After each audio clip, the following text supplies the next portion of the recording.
Hi friends, பருப்பு வடை எப்படி பண்ணுறதுன்னு பார்த்துடலாம். 100 கிராம் பருப்பும் கொஞ்சமாக பச்சரிசியும் சேர்த்து கழுவி ஊற வச்சிட்டேன்.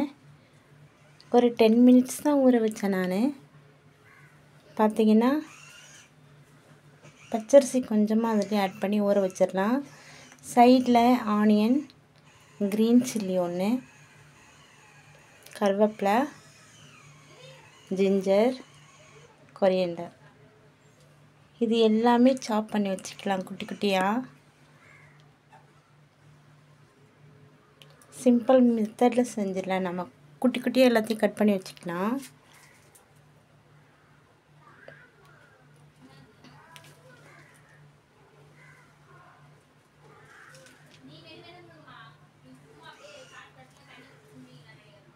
சீக்கிரமாக செஞ்சிடலாம். நம்ம எல்லாத்தையும் கட் பண்ணி வச்சுட்டு பருப்பு ஊற வச்சிட்டோம்னா அதுக்கப்புறம் மிக்ஸி ஜாரில் போட்டு சீக்கிரமாக பண்ணி முடிச்சிடலாம் வடையை.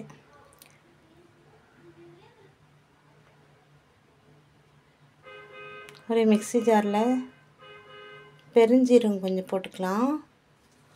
அதுக்கப்புறமா கடலைப்பருப்பு 10 மினிட்ஸ் தான் ஊற வச்சேன் நான். கடலைப்பருப்பு சேர்த்துக்கலாம். 100 கிராம் மட்டும்தான் ஊற வச்சேன், கொஞ்சமாக ஊற வச்சுருக்கேன். நல்லாயிருக்கும், மொறு மொறுன்னு இருக்கும் வடை, சூப்பராக இருக்கும். ஸ்மெல்லும் அட்டகாசமாக இருக்கும். நமக்கு 10 வடை வரும். ஒரு 2 குட்டியாக ஒரு 2 பீஸ் இஞ்சி சேர்த்துருக்கேன், கருவேப்பிலை சேர்த்துருக்கேன், பெருஞ்சீரகம் சேர்த்துருக்கேன், சால்ட்டு கொஞ்சம் சேர்த்துக்கலாம்.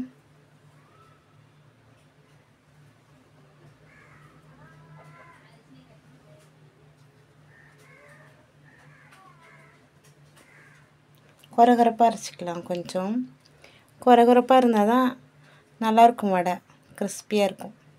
கொரகொரப்பாக அரைச்சிட்டு அதில் ஆனியன், க்ரீன் சில்லி, பெருங்காயம் கொஞ்சம் சேர்த்துக்கலாம்,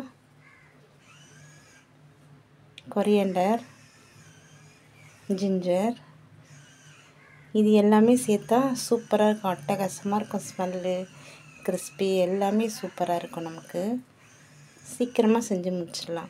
எண்ணெய் ஹீட் ஆனதுமே வடையை தட்டி தட்டி போட்டுடலாம். பிரியாது வடை, சூப்பராக இருக்கும். நமக்கு ஒன் டைம் செஞ்சு பாருங்கள், கமெண்ட் பண்ணுங்கள்.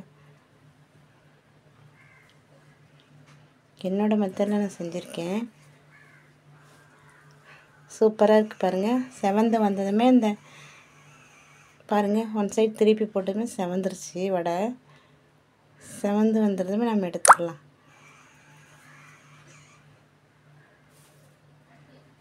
சூப்பராக இருக்குது பாருங்கள். சர்வ் பண்ணிடலாம். சூப்பரான கிறிஸ்பியான பருப்பு வடை. இது கூட நம்ம முருங்கைக்கீரையும் சேர்த்து செய்யலாம், நல்லாயிருக்கும் டேஸ்ட்டு. நான் இன்றைக்கி முருங்கைக்கீரை போடல, இப்படி தான் பண்ணேன். உங்களுக்கு பிடிச்சிருந்தா லைக் போடுங்க, கமெண்ட் பண்ணுங்கள். என்னோடய ஸ்டைலில் நான் பண்ணியிருக்கேன், நீங்கள் எப்படி இருக்குன்னு சொல்லுங்கள், கமெண்ட் பண்ணுங்கள். Bye friends.